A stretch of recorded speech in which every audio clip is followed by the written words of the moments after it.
All right, let's chop it up at the Homeboy Hangout podcast. A little bit different setup tonight. My co-host got a little tied up, so he couldn't make it. He was doing some things today, some important stuff. But I'm here with another homeboy of mine, Mr. Hussle. I don't know really what we call you. You tell him what you want to be called. I've always been called Hussle, so we're going to keep it Hussle, boss. Hustle's the only name you have. Well, I have lots of names. Tony J, Frank Johnson. You know, my mom and daddy named me 10,000 names before.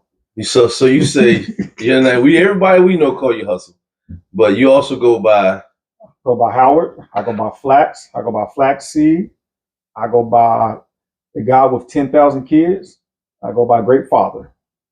But why do people call you Hussle? Name is Hussle because I'm always been the type of person know how to get it. I'm gonna make it happen one way or another. I'm always gonna have a hustle, always gonna have a grind, always gonna have a goal, and always gonna make it. You always gonna make it. So you also mentioned that you have 10,000 kids. I have 5 daughters.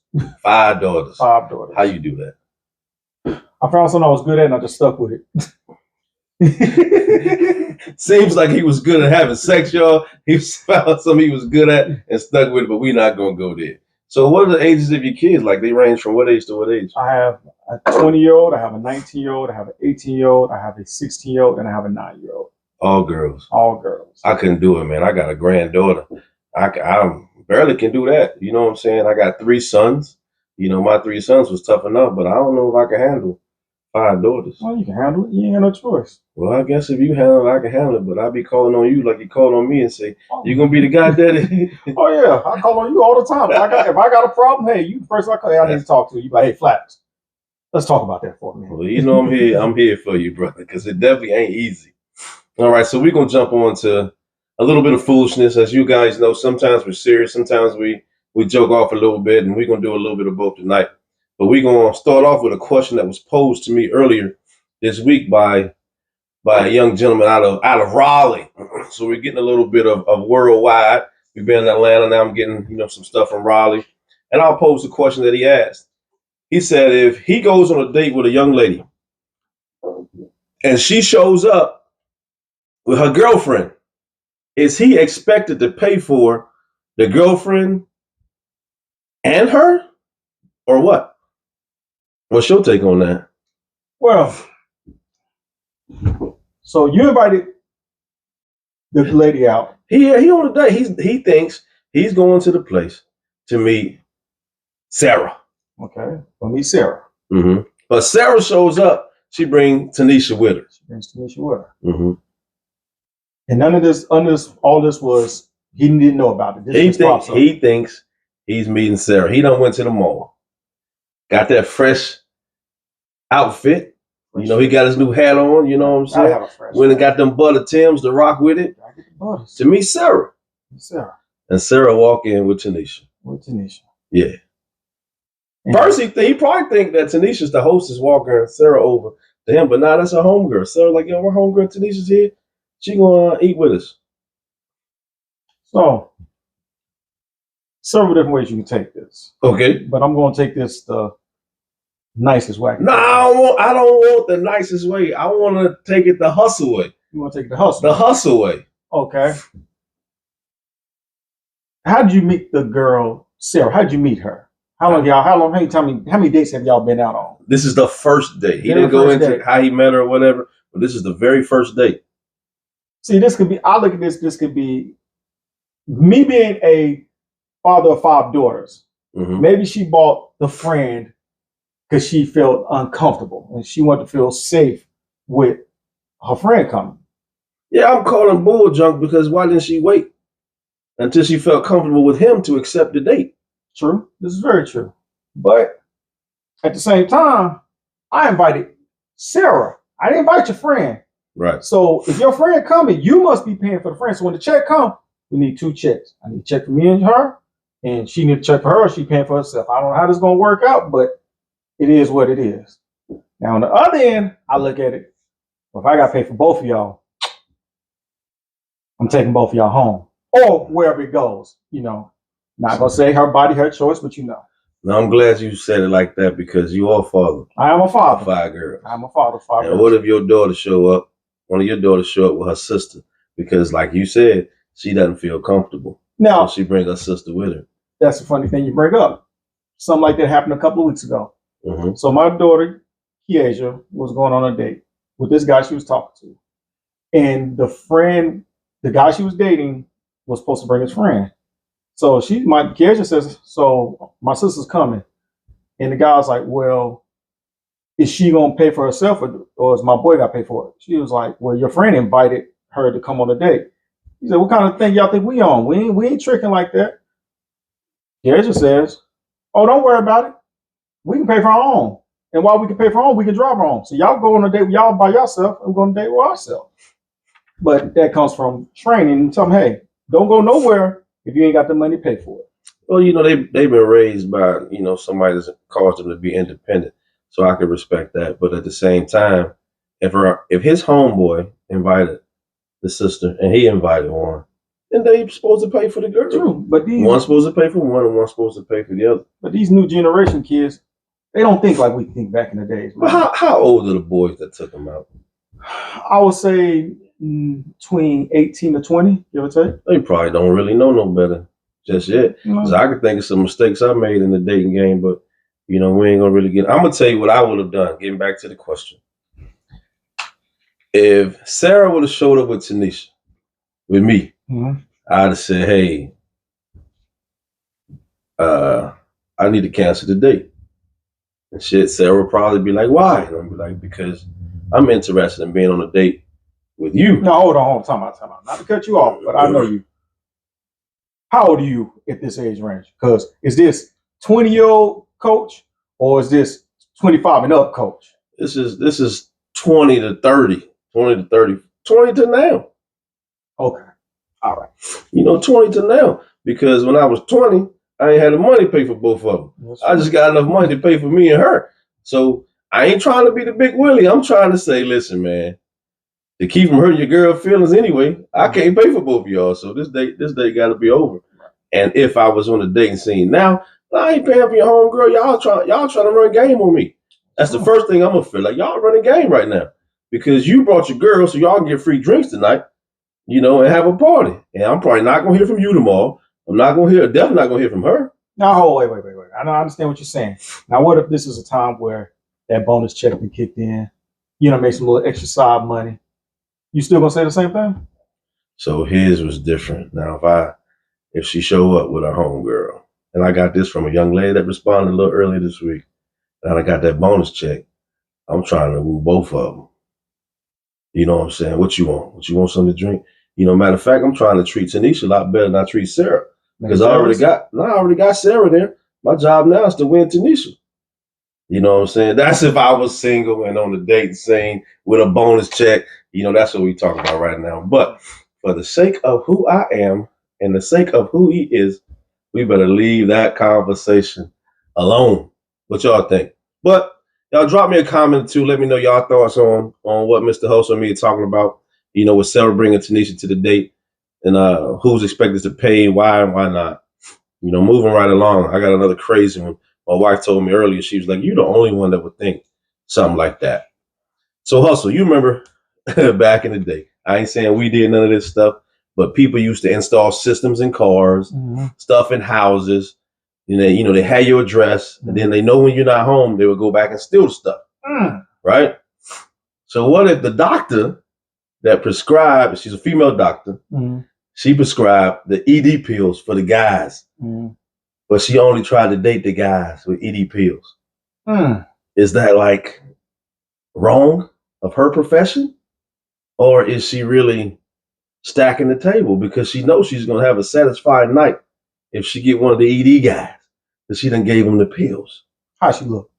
Well, let's say she looks good. ED me, baby. ED me, baby. Come on, give it to me so I can give it to you, ladies. But do you think she's wrong if she do that? If she only go date the guy, she done searched the Rolodex at the doctor's office. All these guys got ED pills, and she's searching them out. She gonna figure out a way to come on to him and set herself up with a date. Is that right in her profession? No. It ain't right? No, it's not. I mean, hold on. I don't think nothing's wrong with that. She wants to make sure. You can't say, no, it ain't right. No, hold on. I got my words mixed up. I don't think nothing's wrong with that. She wants to make sure she has a good time at the end of the night. Is that not like indirect prostitution? Are you judging? Well, no, I'm not. But she has control of the pen to say who get the prescription. Hey, she wants to have a good time. What if my man ain't really having ED problems, but he had a little tough situation one time, and he mentioned it to her, and she wrote him the prescription. He only needs 5 milligrams, but she done wrote him for 20, 30 milligrams. You know what I'm saying? So she will catch a heart attack. Yeah, but right. But she making sure he's super ready when it's time to go. Hey, is that not wrong? If loving you is wrong, then I don't want to be right. Maybe that's how she's thinking. She ain't doing no loving. She trying to do like Shannon Sharp say. She's trying to have them legs at a 2:45. That's all she trying to do and make sure she happy. Hey, I mean, if she likes it, she likes it. If it's the man's choice, his body. If he doesn't want to do it, he ain't got to do it. But if he's down for it, he's down for it. But is that not like slipping him a Mickey? Because you know, if she get close to him and she's smelling good and he on extra strength ED pills, you know he gonna be like. Well, first he has to accept going on a date with her. So wait a minute, is he gonna ask her on a date, or is she asking him on a date? She's trying to date all the guys. She's asking all the guys out with the ED pills. The question asked: is this going against patient? What is that? Well, that's what I'm saying. Well, she is. You know, she already knows she giving the pills to because she the doctor, and she's trying to mess with everybody. Well, that's her. She go. You know, she get like, let's say she wrote you a prescription. Right. She gonna seek you out and mess with you for about 3-4 months, and then she done with you. She gonna seek the next person out that she wrote the prescription for that she liked, and she gonna come on to them, mess with them for about 3-4 months. Is that right? Well, I'm in my 3 to 4 months. That's right. When she leaves me, that's wrong. I'm just gonna be honest with you. Hey man, you ask me. Man, I think that's like indirect prostitution or something like that because she's setting the table up for herself, man. Hey, that's kind of like slipping somebody a Mickey. Hey man, people like what they like, man. I mean, if he accepts it. He knows. He was already a little bit attracted to her. Yeah. He gonna know what's up when she say, ain't it about time for a refill? That's when he don't know something's up. Hey man, she got something going on. She gonna say it's about time for the refill. About time for a refill. Now she gonna show up with the refill already with it. But you might be like, can I get a refill? I'm just saying. Man, you tripping, man. But what's y'all's thoughts on that, man? We act a little silly. We never have a plan of where we gonna go, how we gonna go with it. We just try to be authentic and organic with our conversations, so it ain't nothing, like that. Make sure y'all comment below. Let us know. Give us your take on everything we're talking about tonight. Right.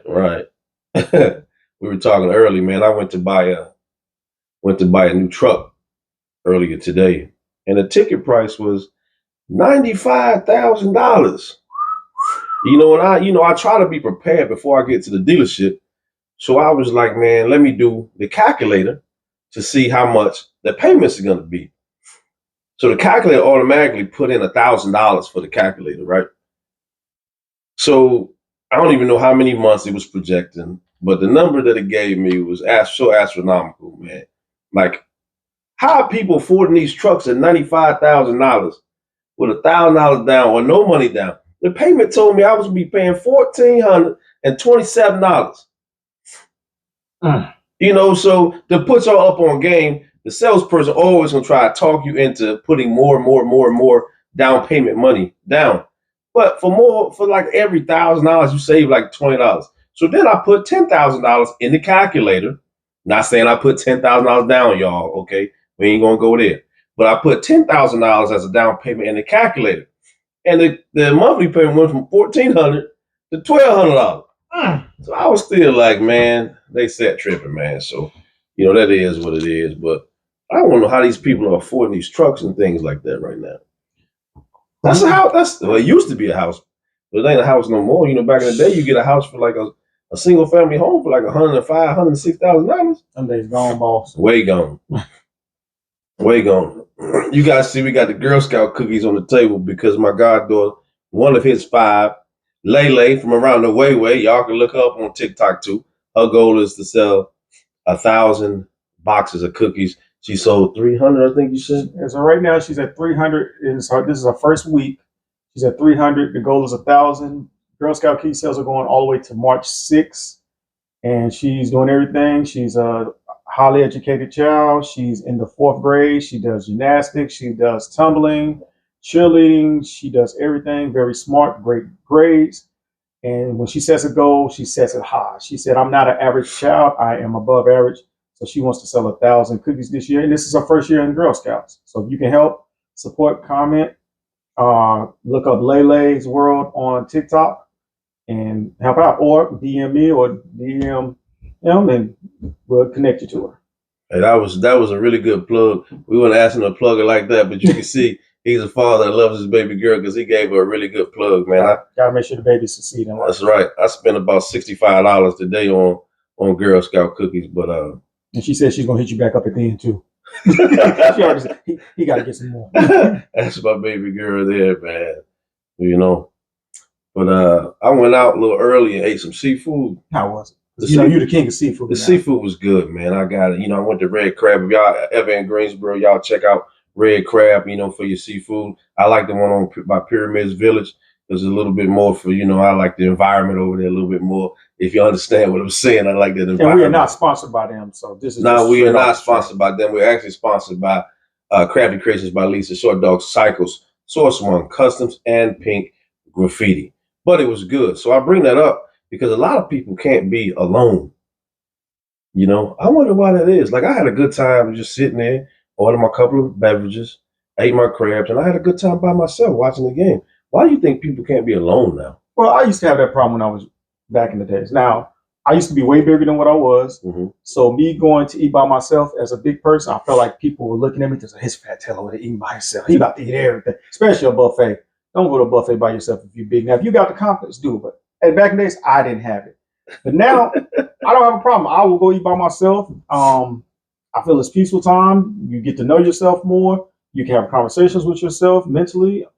And I don't have a problem with it. But back in the days, I just was so worried about what everybody else was thinking about me. I was worried about what they say, why he's alone. He must can't get a woman, or he can't do this, or he just want to eat all the food and stuff like that. Or every time I went up and ordered something, I felt like the waiter or the waitress was judging me by what I ordered.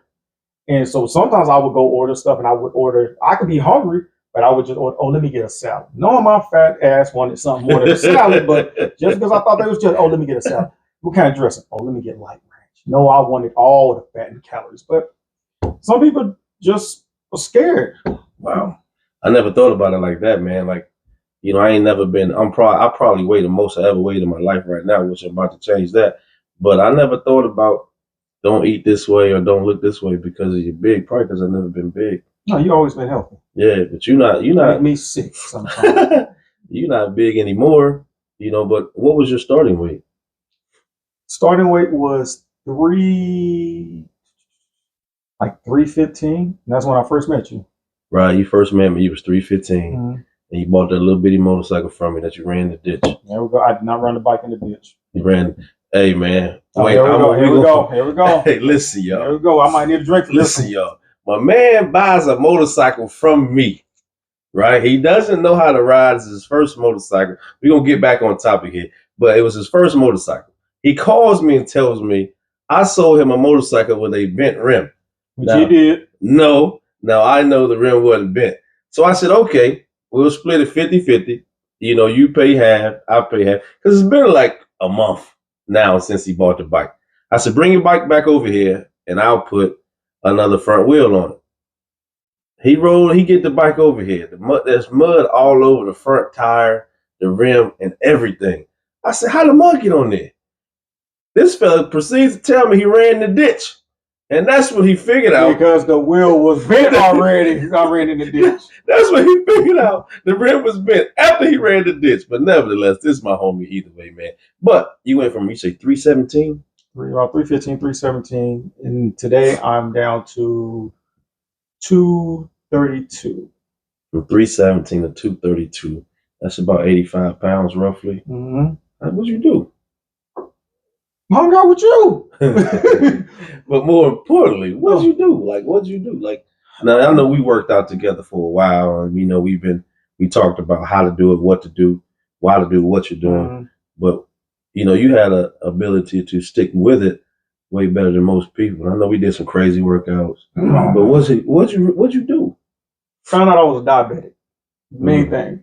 Type 1, type 2. Type 2 diabetes. And the funny thing is, as black men, did not want to go to the doctor. Mm-hmm. And the first person to recognize that I probably was a diabetic was you. Mm-hmm.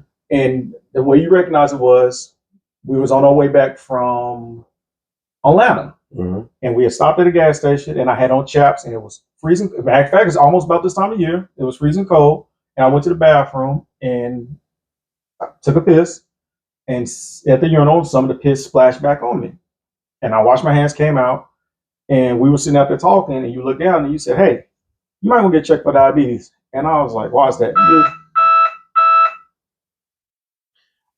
Please disregard that emergency alert right there from your network broadcasting station. Back on it.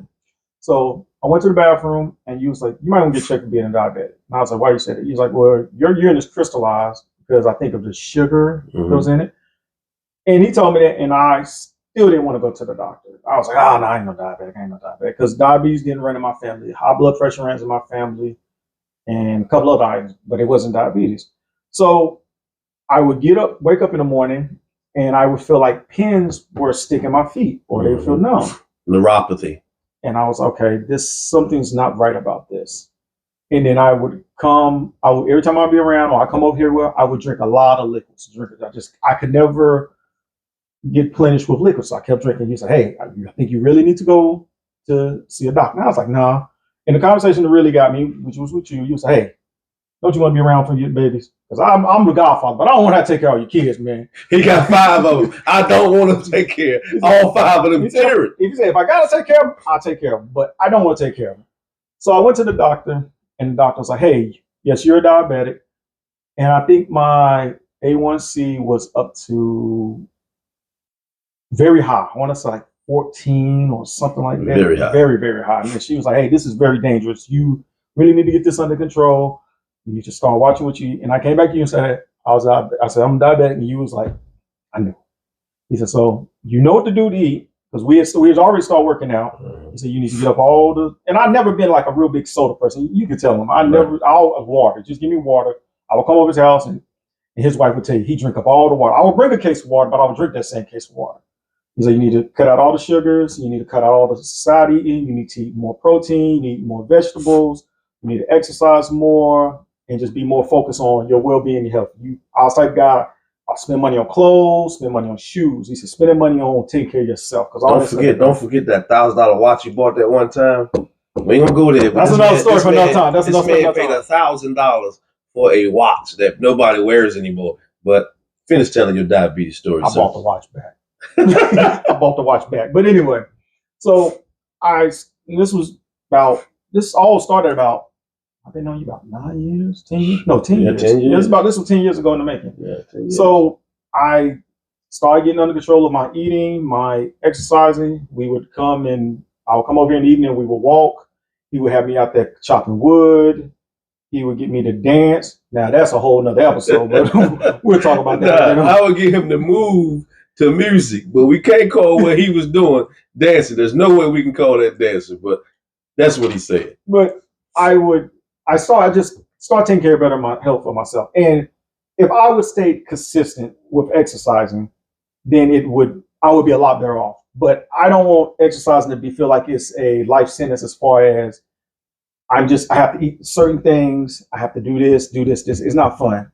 Mm-hmm. You told me how to make it. Hey, eat healthy. You get one cheat day. Just don't go crazy with it. Mm-hmm. Do stuff you like. We used to go to the batting cage. Mm-hmm. We would get out here and you coach football. I would get out here and show me routes to run, things to do. And like I said, to this day, right now I'm down to 232. A lot healthier. Feel a lot better. Last time I checked, my A1C was down to 6.1 or 6.0. Still have a long way to go, but I'm happier. No, yeah, that's right. I'm still a long way to go, but I'm a lot more happier and stuff. So it can happen. It just takes dedication, focus, and have a reason to live. Because a lot of people don't see that, and they end up dying and don't make it and lose limbs and stuff. It's a hard process. But if you truly want to live, you truly have a reason to live for, you let that be your inspiration. Let that be the reason why you change your whole life up. So. Yeah. You know, so I'm in, for everybody who don't know out there, I know a lot of people don't really know me personally because I like to cut up and act silly, but I'm in the health sciences profession. So what I do with him, I usually pay a lot of attention to people that I probably shouldn't pay attention to. This is one of my friends, so I do. So if you guys have any health science question, I'm not a doctor, don't want to be a doctor. This is more about, taking care of your body, corrective exercise, corrective movements, having fun while you're working out, that kind of thing. Hit me up, drop me a line. I can help you out with that. No, don't undersell yourself. You have a master's. Let's be very clear. You have your master's. Right. I have a bachelor's and a master's in the health science profession. Soon a doctor. Yeah, a lot of people pushing me. Disregard that alarm too. I guess I better explain. I don't know if you guys can hear that alarm, but I'm a diabetic also. That's a type 1. I'm a type 1 diabetic, and my alarm is telling me that my CGM, which is a monitor of your blood sugar levels, and my Omnipod pump, which is an insulin pump, haven't reconnected yet. So that's what you hear. If you hear that, I'm not sure if you do hear that. But like we were saying, a lot of people are pushing me to get my doctorate, but I'm a little bit discouraged to get my doctorate simply because I don't want to pay for it. Like I know it'll be beneficial, but for me now, is education really worth going to finish that or get that and not be reciprocated through financial payment from an institution or from a job, for that. So, and I feel that way because, I was in grad school, I bought 2 books and I finished grad school with 2 books. And, if you ever been to grad school, you got to finish with like a 3, depending on where you go, you got to finish with like a 3.0, 3.2 or better. And I did that off of my experiences and them 2 books that I bought. So and my money and my jobs didn't change. So I was like, man, why should I spend the time, go get my doctorate and make the same money or fight for money? Because jobs don't really care sometimes, I think, about getting the best person. I think they only care about having a person to appease what they want. So a person like me that wanted to be the best at everything I do, the job don't really care about that. They care about if you can hit those simple markers, right? Which I think is crazy. I want to work for a place that wants you to take their company or whatever department you're in to the best. But it is what it is. Enough of that serious stuff, man. I'm trying to get to the serious stuff tonight. But I do have a question. You think it's harder now? Well, you got 5 girls. I got 3 boys. The marijuana trend started probably when my youngest son turned 13 or 14. Do you think the fact that marijuana has been legalized in all these other places and people have been released from jail with marijuana charges, do you think that hinders the way you raise your children, or do you have to be more creative with that? Because it's still a drug. They don't, North Carolina is not legal. Right. A lot of other states it is legal. So how do you navigate through that with your kids? It's a hard one because when you have a 20-year-old, 18-year-old, and a 19-year-old, they're grown. Mm-hmm. And I told all of my daughters, when you turn 18, if I do anything else for you, it's because I love you. Because by law, I technically don't have to do anything. But they're still my babies. No matter how old they get, they're going to still be my little girls. And they at the age, they can do what they want to do. But for the average person, being a father now, it's hard because marijuana is, when we was younger, weed was out there, but it wasn't so campaigned or so freely talked about. It was something that was hidden now. Yeah, right. But now, you see dispensaries popping up everywhere. You see, it's not that bad. Even when you hear the cops say you get caught with, I don't know what it is, like a gram or so. It's a misdemeanor. Yeah, a slap on the wrist. It's nothing. You might get a fine. $50 fine. Right. So they think now, it's $50. Well, if the law thinks it's cool, I should do it. But what they don't realize, I think, is a lot of times that's on a federal level. Mm-hmm. That's not local government. So you have certain areas where federal level, yeah, okay, it's cool to do, but still on a local level, it's still a crime and stuff. And I don't think they understand that. I don't think the government that's making this legalizing it is actually explaining this to them. That's just like a money grab for big wig corporations and everything like that. It's it's weed. But when we were younger, you got your ass whooped for smoking weed. You get caught with weed in you. Now, oh, it's just weed. I mean, and the thing that gets me as a father, and I hear other parents say this, I'd rather them smoking around me than smoking around anybody else. Well, they smoking around you and everybody else. That maybe you can help me understand because I never said that. That's a valid point. If they're smoking around you, as a parent, you feel like, I don't know, man. I guess you feel like if I allow it to happen, then they don't gotta hide it from me and go out there and do it. But I never thought about it like you just said. They smoking it with you, and they smoking it with all their friends also. So I don't know. I had a discussion with my son. I said, hey man, if y'all gonna do that, try not to do it like in your cars. Try not to do it in places where it could cause you more problems. Again, that's that alert. But it'll cause you more problems. Like let's say, how young kids now, they feel like they cause or their house.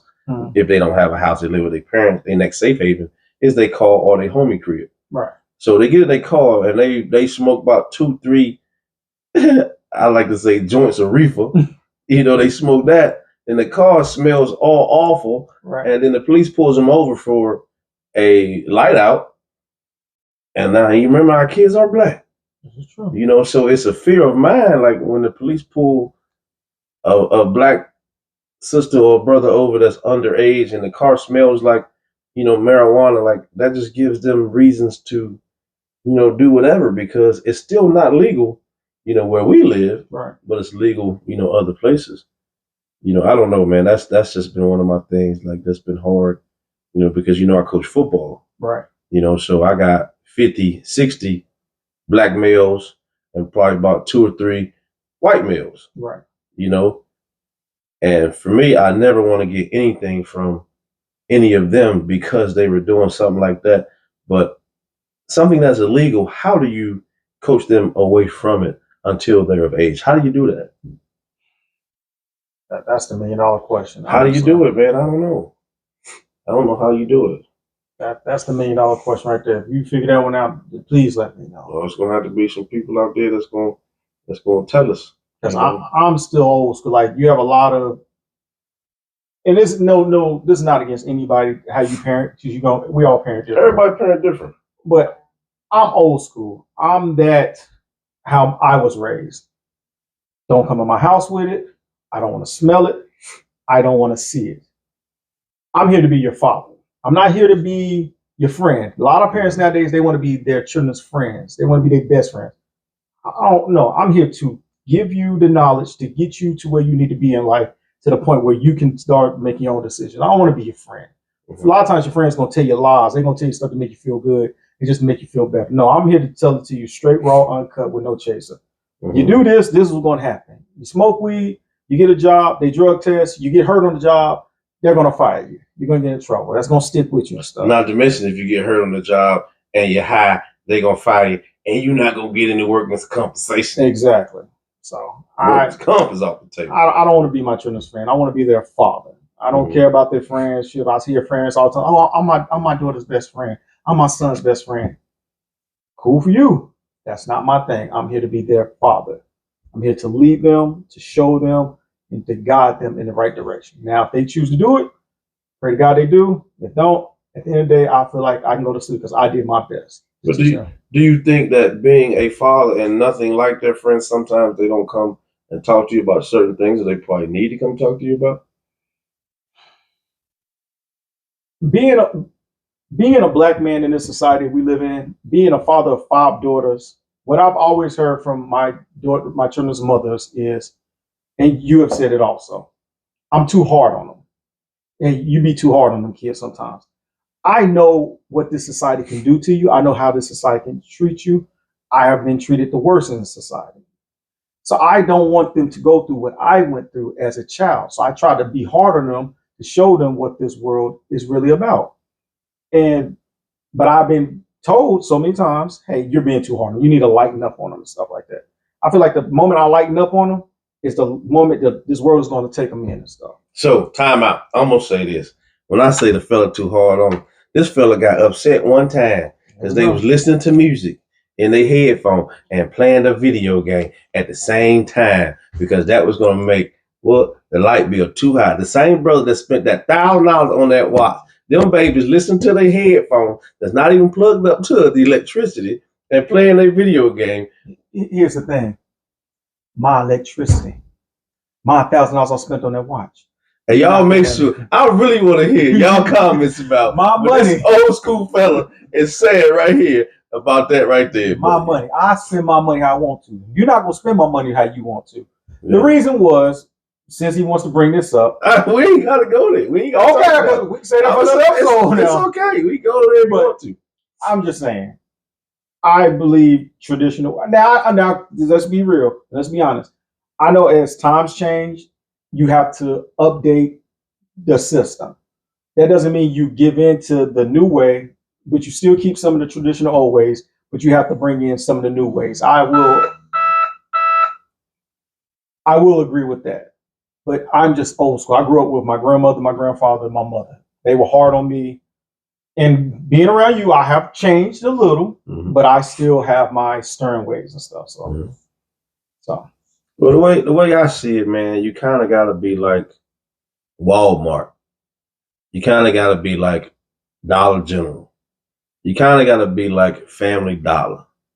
You kind of got to be like Dollar Tree.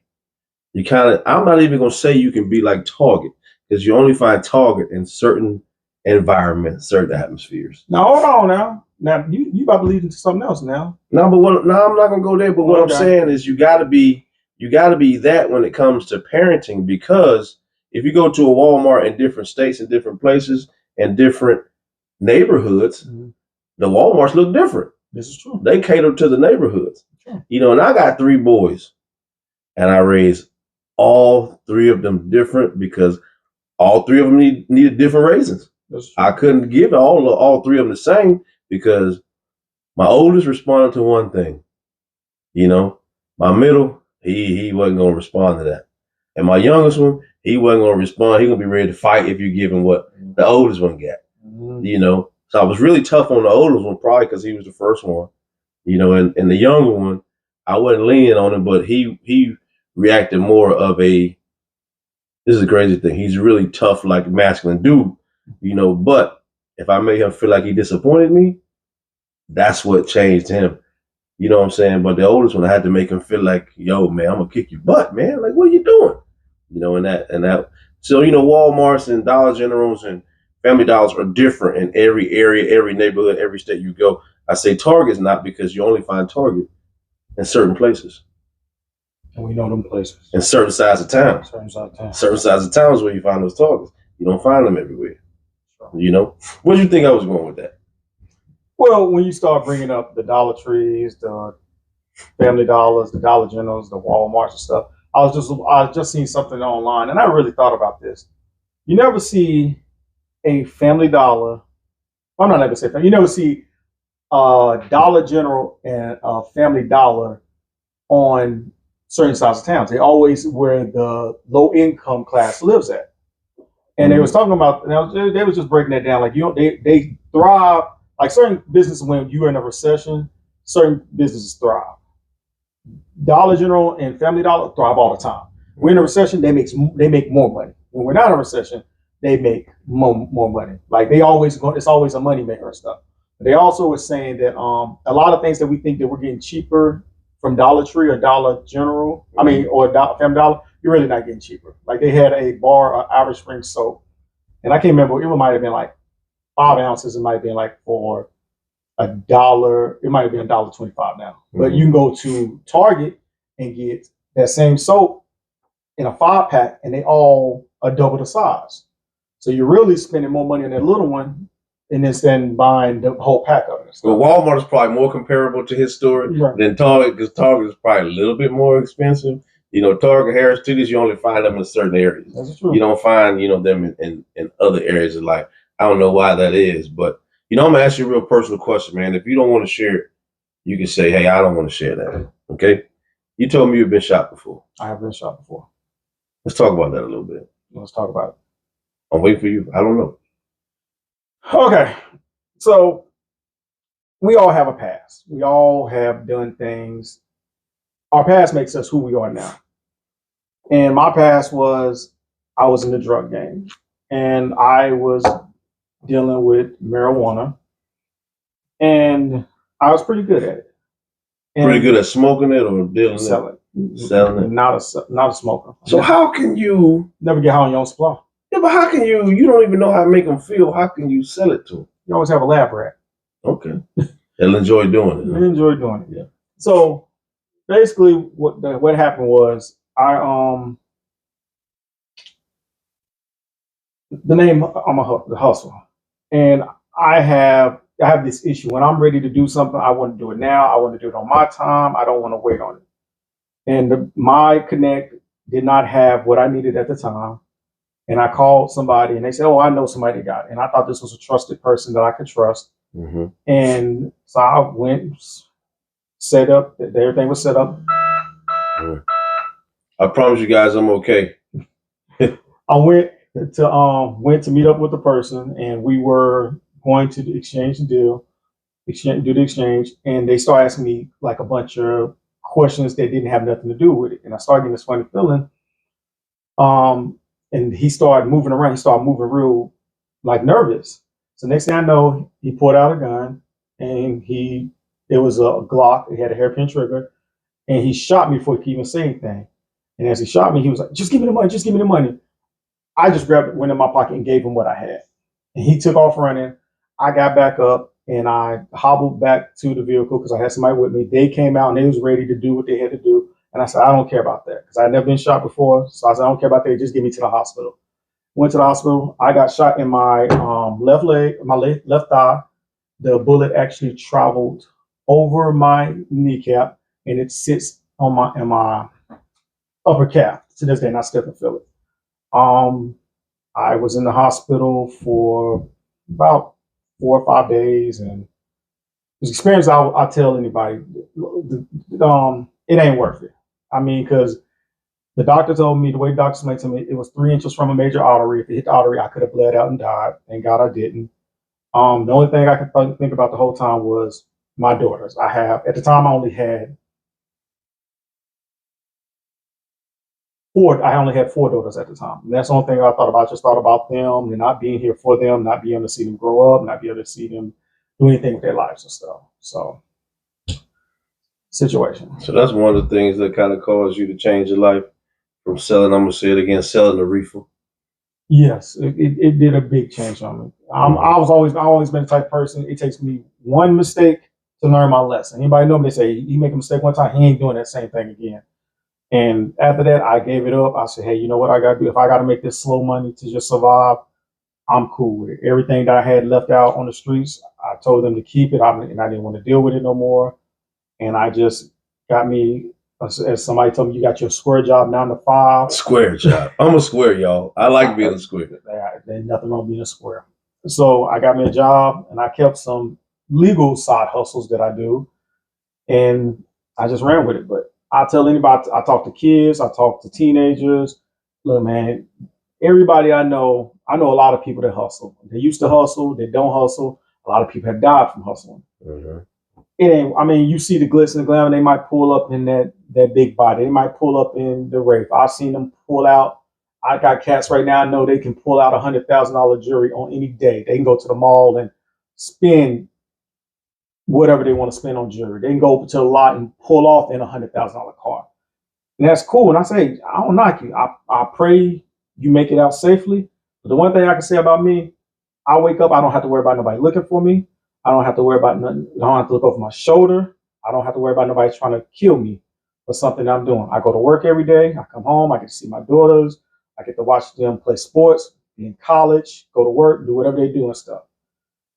You might make that money, but think about it. How many people do you know that actually graduated from the drug game? There's more in the ground or more in jail that actually made it out. So, and if you add jail and the ground together, it ain't worth it. I think one of the key things you said and what kids see is the glitz and the glamour. The glitz and the glamour. They buy $100,000 car. But I'm gonna ask you a question. Can you not afford $100,000 car right now with your square job? Hell no. Stop it. I don't want to. Right. I'll put it like this. I got 2 partners right now. One of them is a distant partner. One is my right-hand man. My right-hand man, very successful. I mean, guy went to high school, graduated, went to college, graduated, has several successful businesses. One of the most humblest guys I know. Will give you the shirt off his back. Will help you out if he can help you out. Will support you on your dreams and endeavors. And I got another partner that hustles. Now, if you see these two guys together, you're gonna say the one that hustle has more money. But in actuality, it's the other way around. But everybody's gonna look at the one that hustle because they think, hey, the fast money, this, that. The other guy, he busts his ass. He works up to sun down. He is always trying to find ways to make money that's legal. He's always wanting to invest in you. He wants to invest in your ideas. He will sit down with you. But everybody's always gonna go to that fast money. He just can't never go to the bike rally. Can't never go to the bike rally. Never go. No, he goes for about an hour. For about an hour. My man drives 3.5 hours to the bike rally. And then when that phone rings and she say, where you at? He say, get something to eat. And then he drive on back home. I made that story up. So I made that story up. So I don't really know. But yeah, man, I commend you for being who you are now. You know, as one black brother to another, man, I'm proud of you. I feel like we don't tell each other that enough. That's true. You know, I'm proud of you. But we're going to get off here in a minute. You know, but I always like to have a story so people know that we are all the same, as well as what we've been through. You know, and I don't know if you guys can see the Juneteenth shirt on the table, but I put that on the table so we can start taking Juneteenth a little bit more seriously. Please do. You know, we got here and celebrate all these other holidays, right? Other things, and no disrespect to no other holidays, but this is just my personal opinion. This is not reflecting what anybody else thinks. This is how I think. As Black people, we get out here and we celebrate every other holidays. I see people out here at St. Patrick's Day wearing green. We're not Irish. I see people out here at what's another holiday? Cinco de Mayo. We're drinking all the margaritas we can and stuff like that. I see all these other holidays we celebrate, but you rarely see people celebrating Kwanzaa or Juneteenth. We'll take off for the 4th. We'll be ready to go to the beach. We're ready to go do this, do that, do that. But ever since it's been official, we go to Juneteenth. I will not see the same people that I see out the 4th. I do not see them at Juneteenth downtown celebrating. We be out there too. We'll go out there, set up. We have a good time. We make it all. We take off that, whatever it is, we take off that Friday to Monday. We celebrate to the fullest. But you do not see everybody like that. Taking off Juneteenth. Oh, no. Right. I got to take off for the 4th because I got to go to the beach and stuff like that. Right. Celebrate what's ours. Our ancestors fought hard for us to have something. We have it. We complain about it. We got it. Let's appreciate it. Let's celebrate it. Let's enjoy it and stuff. Let's just not look at it as, oh, we got it good. I mean, you look at these corporations, Walmart, they taking full advantage of making shirts. They're making all type of deep decoration stuff for it. They didn't want to support it to make it a holiday, but now it's a holiday. Oh, we can make money off of it. Definitely make money. We need to make money off what is ours. Make your own shirts. Make your own banners, make your own decorations or whatever. Make your own cups and stuff. Make the cookouts just as big. Right. Juneteenth is full. Now, I agree with him, you know, to about 50, 60, 75% of it. You know, but most of the holidays that are celebrated in the United States are probably, you know, and I'm probably wrong on some of this, but I'm going to say it, you know, broadly, are due to the African-American, black folk, brown folk population. You know, I'm going to hit two different things here. So I'm going to celebrate 4th of July, but I am also going to celebrate Juneteenth. You're going to party on Juneteenth. I'm going to party on Juneteenth. Now, the other thing to that is I expect the people who really love 4th of July that doesn't look like me, I expect them to celebrate Juneteenth also, because that's really when we win it. That's really when everybody's winning. When the world is changing is if everybody's celebrating. You know, like Irish Day, that's a little bit different because that's, you know, like get drunk day, you know, whatever. You know, but another little nugget out there, I've had two Latina, and I hope I'm saying that right, co-workers that are very close to me in the past 2.5, 3 years now. And they've taught me a lot about their culture as I've taught them a lot about our culture. But the thing is, they're willing to teach and they're willing to learn and listen. So I learned that Cinco de Mayo isn't actually the Mexican Independence Day. Really? Yeah, I think if I remember correctly, it's like September, October. Cinco de Mayo is something that's commercialized in the United States and the world to be a money thing. So if you have a Latino brother, sister, talk to them, get a little bit of history too, and just find out some stuff.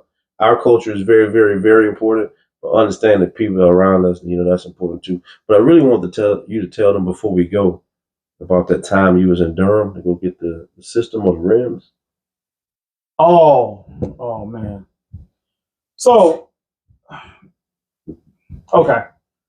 So this was 2000 and I say about 2003, 2004. I'm not quite sure. I left here in Greensboro, me and a partner of mine, and we went up to Raleigh. I had a nice amount of cash. Not like about like $1,000 to $1,500 on me. I can't remember exactly. I had cash, and it was all like 20s, 5s, and stuff. And this was all legit money. I had worked.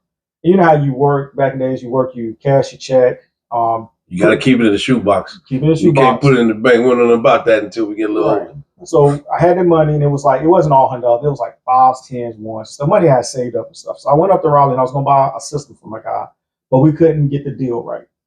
So we was on our way back, and it was around this time of year, and we was on our way back, and it was cold. It had to be like in the 30 degrees. So a cop pulls us over. He was coming out of Raleigh. He pulled us over, and he was like, "Hey, where you coming from?" And I was like, "Well, I was coming up here to buy a system, and the deal didn't work out." And he was like, "Okay." He said, "You got any drugs, anything in the car?"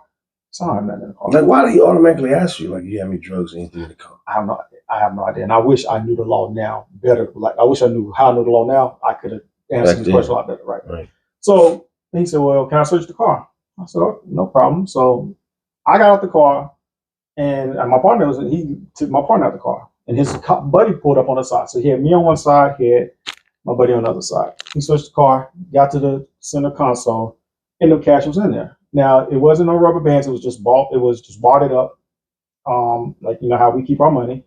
And he's like, "Well, what's all this money for?" I was like, I said, I was about to go buy a system. That is, yeah, but why is the money like this? I said, "Well, it's money I just had. I didn't think money had to be a certain way." "So you sure there's no drugs in this car?" I said, "There's no drugs in the car." He said, "Okay." So he said, "Can I search the car more?" I said, "Go ahead." So he searched the car, didn't find nothing. So he takes me to the back. He said, I'm gonna pat you down. Now keep in mind, I just said it's about 30 degrees outside. And this is on the highway, so cars at 18 was going down. So it's probably feel like it's 20 degrees. He said, "Let me check your pockets." So check my pockets. He said, "Take your shoes off." I was like, "It's cold out here." "That's not my problem. Take your shoes off." So I take my shoes off. Now, while this is going on, I'm not knowing, he's asking my partner, "Hey, you tell me what the drugs at, and I'll let you go. We'll take him to jail because it's his car." My buddy was like, "There's no drugs in the car." He's like, "No, that's something in the car." Is this the 9 to 5 square guy? 9 to 5 square guy. The square guy was getting harassed too. He said, "There's no drugs in the car." He said, "No, some drugs in the car. That's too much money for you guys to be having like that." So, searched the car, top to bottom, found no drugs. So he comes back to me again. He said, "I'm gonna ask you one more time. Where's the drugs at?" I said, "There's no drugs." "Do you got the drugs on you?" I said, "I don't have any drugs on me." "You got any ass crack, don't you?" "I'll make you spread your ass cheeks in front of all these cars and use the light from these cars going down to see if there's any crack in the crack ass." Now, by this time, I'm infuriated, but knowing that I'm a black man, I have to keep my composure. I said, "Man, there's no drugs in the car, man. Like, what else you want me to do, man? I don't have no drugs on you. Search me. Like, what you gonna do? If you're gonna take me to jail, take me to jail." Well, a call, they got a call for something else. So he went on and he said, "I'm gonna leave you alone. He said, I'm gonna let you go tonight." Now keep in mind, we've been on the side of the road for about 30 minutes. I still don't have any shoes on. It's cold outside. I don't even have my jacket on because I'm in the car driving and the heat was on. So I'm out there with nothing but short sleeves on, jeans, shirt, no shoes, socks. That's it. Freezing. He said, "I'm gonna let you go." He said, "But you get down the road 20, 30 minutes and I see you and you're not out of this county, I'm gonna pull you over and we're gonna do this all over again." So get back in the car. I tended to driving, so furious, so mad, but there's nothing you can do. Like I said, but now I wish I knew the law like I knew now. I could have said more. So I just wanted him to share that story. I heard it, man. I thought it would have been powerful for other people, to hear it out there. But how do you know so much about the law now? I know by talking to law enforcement, and I have a friend of mine that is a retired officer. He's been retired for a couple of years now, and I'm the type of person, you know me. I ask questions. I will ask you all the questions under the world, under the sun, and I ask him questions. And this guy, good guy. And it's actually something I'm trying to set up with him. I'm going to sit me and my 5 daughters and one of my nieces are actually going to go out to lunch with him one day or dinner or go to his house. We haven't decided. And they're writing down questions that they want to ask him. Because as, not even going to say as Black people, as people, we don't know the law. We don't know what we're supposed to say, what we can't say. Mm-hmm. And they're going to sit down with him and he's going to give them about a 2-hour lecture about what you have to say when the officers pull you over, what you don't have to say, and just give them different scenarios. So for them being Black females period, I'm not going to say like just being females period, they know what and what cannot do. And he went to the point and said, hey, I will do this class. I will teach you this. And if something goes wrong, you can give them my name. Say, Officer such told me you can't do this. Because there's a lot of laws that have changed with the DOJ that certain things that they used to do that they can't do anymore. Right. And I'm grateful for him actually doing this. And I'm actually trying to get him to actually even start doing a seminar and either charge or just do something online to tell people about this. Because a lot of things we don't know. A lot I don't know. So there's something I'm working on now, but it's still in the baby phases of it. Yeah, like yeah. So, we're going to go ahead and get off here. But I do want us, you to tell the people about that shirt you're wearing there before we go. It says Triple Triangle. So that? Triple Triangle is a company that me and a couple of friends got together. Is a square in that? It's not a square. Yeah, the square. The square is in that business. It is several different business. It is a bail bonding business here in the Carolinas. We're getting into truck driving, into real estate. We just have our hands in some things. It's just a couple of Black men that came together. They pulled our resources together, and we're trying to make better opportunities for people of all lights. If you can do truck driving, we would like to employ you. Bail bonding, real estate, landscaping, construction. We're just trying to build something. We're trying to build a brand, trying to build something. We've been doing it for about good 5-6 years now. It's off the ground. It's doing good. You can check us out, Triple Triangle Bail Bonding. You can check us out, Triple Triangle Transportations. Look us up on the internet, and we'll be in a city near you, a state near you soon. You'll see the trucks coming by. You need to get out of jail. Hey, call us. Call him. We do payment plans. If you need a bail bondsman, just call me. Yeah, so we're gonna conclude, with that. But you see, this is a hardworking brother. I really appreciate him coming on and talking about your businesses, man. And he gives me the same kind of thing and telling me how talented I am. And a lot of times if you don't hear from your people, you don't really feel it or understand it. But you guys probably know from looking at the other stuff on my page. I do motorcycles. I probably don't post enough health science stuff. But if you need anything, let us know. You're talented. First of all, let me give you your flowers, first of all. I'll take some flowers. Let's give him his flowers. I'm a man. I'm going to take my flowers as a man. As a man, we don't give each other our flowers. We don't give each other credit. First of all, I love you as a brother. I love you too, homie. Ever since I met you. Pause. But I love you.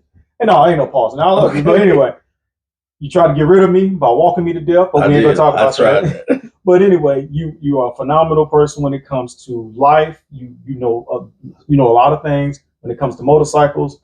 I look at you one of the greats. I've seen you take a motorcycle with just a motor sitting right there and build a masterpiece of motorcycles. Mm-hmm.